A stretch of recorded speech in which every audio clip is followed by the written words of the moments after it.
안녕하세요. 청년 아프실 여러분. 잘 지내고 계시죠? 저는 오늘 마가복음 14장 1절부터 11절 말씀을 가지고 잠깐 여러분들과 은혜를 나누려고 합니다. 얼마 전에 청년 사역자들과 함께 회의를 하면서 여러 사역자들이 이야기를 하더라고요. 영상 만드는 건 너무 힘들어요.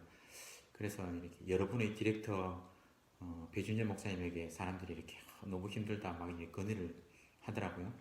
그러니까 여러분의 디렉터 배 목사님이 막 영상 만들고 자막 넣고 화려하게 효과를 넣는 것 이런 것들을 이야기하면서 그런 게 중요한 게 아니다. 박성훈 목사님 봐라. 단지 컨텐츠로 승부하지 않냐. 아무런 자막 없이 아무런 효과 없이 거기다가 그냥 심지어는 이렇게 뭐 화면도 밑에서 찍고 뭐 뒤에 역광에다가 그냥 컨텐츠로 승부하지 않냐.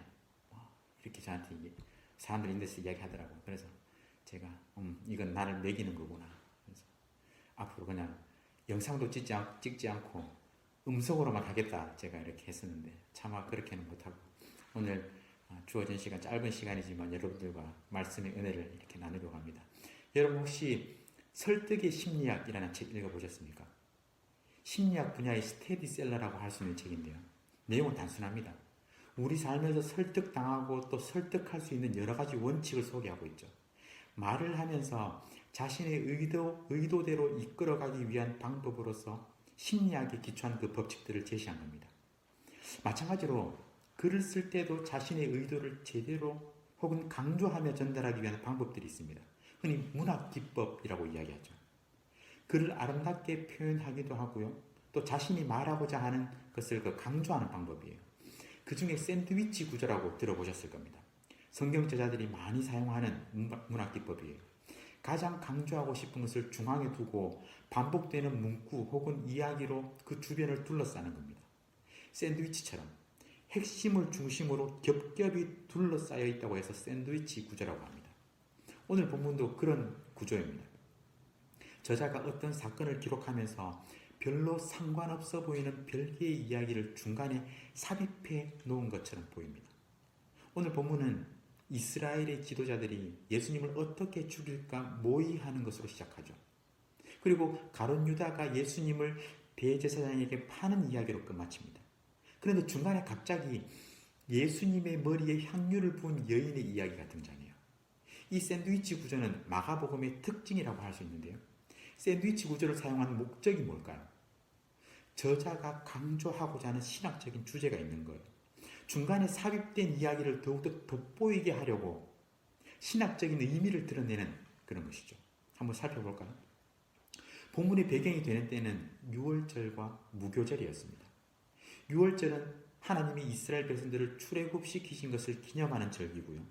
무교절은 이스라엘이 급하게 애굽에서 나오느라 누룩을 넣지 않은 빵을 먹은 것을 기념하는 절기였습니다. 이스라엘 백성들은 매년 이 6월절과 무교절을 통해서 하나님의 언약 백성으로서 자기들의 정체성을 확인했습니다.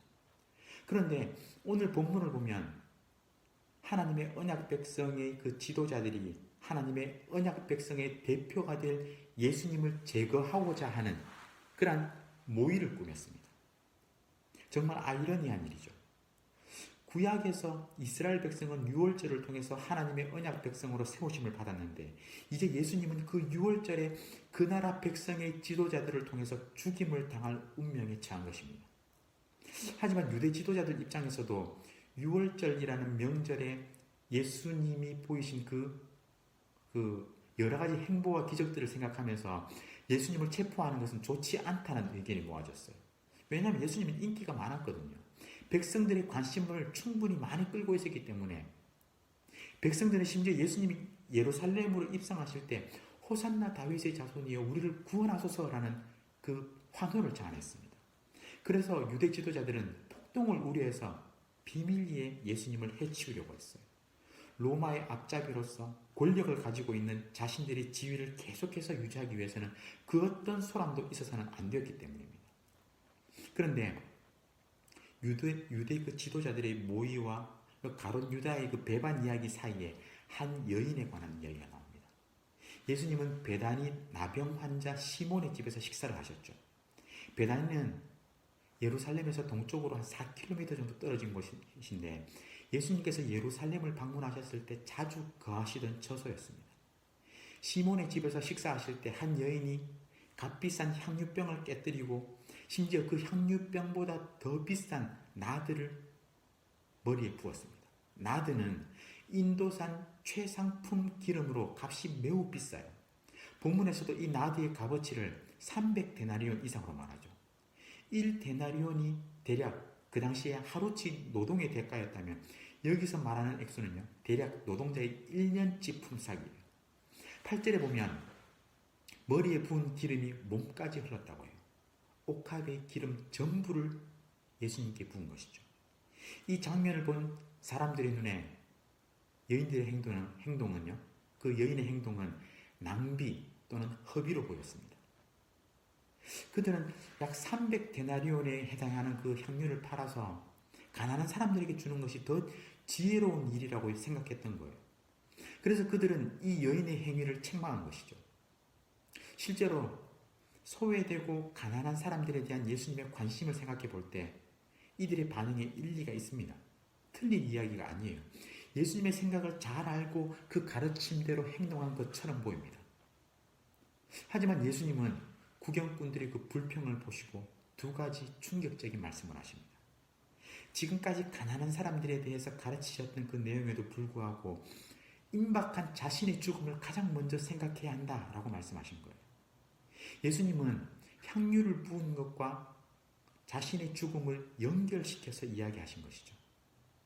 예수님은 이 여자가 매장을 대비해서 자신의 몸에 기름을 부었다고 말씀하셨습니다.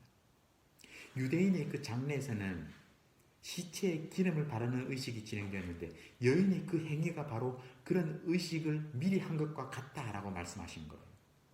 예수님은 자신이 어떻게 죽을지 미리 아셨기 때문에 그때는 시신에 제대로 기름을 바를 여유도 없을 것이라고 생각하셔서 이 여자가 그것을 미리 했다라고 말씀하신 거예요. 이 여자가 예수님이 당하실 일을 실제로 알고 있었다는 의미는 아닙니다. 그저 자기 마음에서 우러나오는 대로 자연스럽게 행동했을 뿐입니다. 그러나 그녀의 행동은 옳은 행동이었습니다. 결과적으로 봤을 때 예수님은 이 여인의 행위를 낭비나 허비의 관점에서 보는 것이 아니라 헌신의 관점에서 보셨습니다. 그가 내게 좋은 일을 하였느니라. 그렇다면 여인의 행위는 낭비가 아니라 하나님의 아들 예수님의 장례를 미리 준비한 행위가 됩니다. 그리고 예수님은 말씀하시죠. 내가 진실로 진실로 너희에게 이르노니 온 천하에 어디서든지 복음이 전파되는 곳에는 이 여자가 행한 일도 말하여 그를 기억하리라 하시니라. 이름도 밝혀지지 않은 한 여인의 행동이 복음이 전파되는 곳이면 어디서든지 기억될 것입니다. 이 당시 여성의 지위와 여성에 대한 인식을 고려할 때 엄청난 선언인 것이죠. 유대인의 지도자들은 유대인의 큰 명절에 모여서 예수님을 죽일 음모를 꾸몄는데 한 무명의 여인은 매우 값비싼 향유를 부어서 예수님의 죽음을 준비하였습니다. 묘한 대조이면서 또 강한 충격을 주는 본문입니다. 그리고 이야기는 다시 가룟 유다의 배반 이야기로 넘어갑니다. 사실 우리가 잘 알고 있죠. 가룟 유다는 탐욕이 많은 자였습니다. 성경은 가룟 유다에 대해서 돈꾀를 맡은 자이며 거기 넣은 것을 훔치는 자로 묘사하지 않습니까? 거기다 가룟 유다는 열심당원이었습니다. 열심당은 당시 로마의 폭정에 대항해서 로마를 전복시키고 예루살렘에 하나님의 나라가 건설되기를 열렬히 고대했던 혁명적인 사람들로 조직되었어요. 그들은 과도하리만큼 정치적인 열심을 지니고 있었던 열혈분자였습니다. 사실 가룟 유다뿐만 아니라 예수님의 제자들은 예수님의 말과 행동에 적잖은 실망을 했을 거예요. 자신들이 기대한 메시아의 모습과 예수님께서 이야기하시는 메시아의 모습이 달랐던 거예요. 그들은 정치적인 지도자로서 로마의 압제로부터 해방시킬 군사적인 메시아를 기대했고 이를 통해서 예수님의 옆자리에 누가 앉게 될 것인지 논쟁을 벌일 정도로 그들에게는 예수님이 이 땅을 뒤엎을 메시아로서 희망적인 존재였습니다. 하지만 예수님은 오히려 십자가의 죽음을 이야기하셨어요. 아마 가룟 유다는 이 예수님의 대속적 죽음에 대한 말씀을 이해하지 못하고 실망했던 것 같습니다. 자신의 생각에는 은 30에 예수님을 파는 것이 더 좋은 실리를 챙기는 방법이었던 것 같아요. 그래서 유다는 마태복음에서 내가 예수를 너희에게 넘겨주리니 얼마나 주렸느냐라고 묻기도 했습니다. 오늘 우리는 오늘의 본문을 통해서 아이러니를 보게 되죠.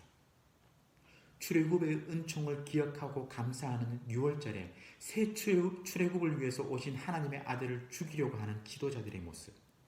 이 얼마나 어리석고 또 탐욕적이며 무지한 모습입니까? 그들이 걱정하는 것은 다른 것이 아니었어요.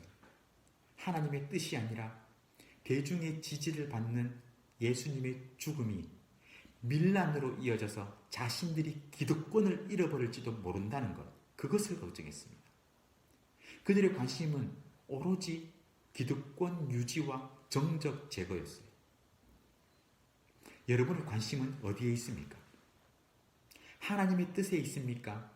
아니면 여러분의 삶의 풍요를 유지하고 유익을 얻는 것에 있습니까? 유대 지도자들은 예수님을 죽이려고 모의했지만 무명의 여인은 자신도 모르게 예수님의 죽음을 준비했습니다.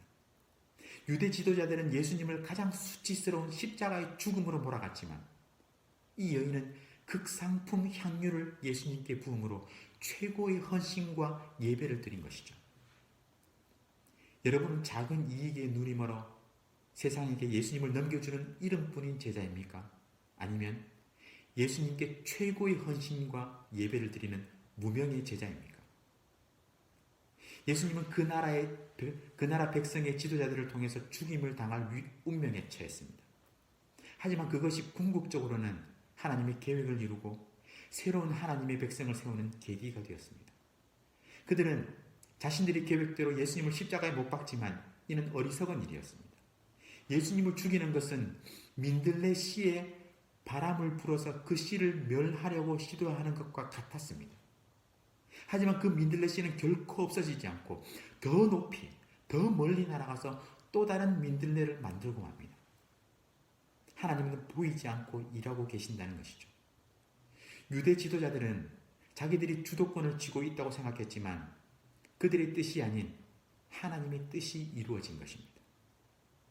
우리 눈에 보이는 것이 다가 아닌 것이죠. 하나님은 인간의 모든 행동, 심지어는 악한 행동을 통해서도 하나님의 뜻을 이루십니다. 모든 것이 그분의 통치와 섭리 아래에 있기 때문입니다. 우리는 선택해야 하죠. 선한 행실을 통해서 하나님께 영광 돌릴 것인지 아니면 악한 행동을 통해 그럼에도 불구하고 일하시는 하나님을 경험할 것인지. 하지만 그 결과는 철저히 우리의 몫입니다. 오늘의 본문은 뜨거운 기록입니다. 예수님을 죽이기 위해서 음모를 꾸미는 자들과 배신을 준비한 그 자들에게는 부끄러운 뜨거운 기록입니다. 하지만 향유를 예수님의 머리에 부은 한 여인의 행동은 찬란하게 빛나는 뜨거운 헌신의 기록입니다. 저와 여러분의 삶이 향유를 예수님의 머리에 부은 여인처럼 뜨거운 헌신의 기록으로 가득 차길 소원합니다.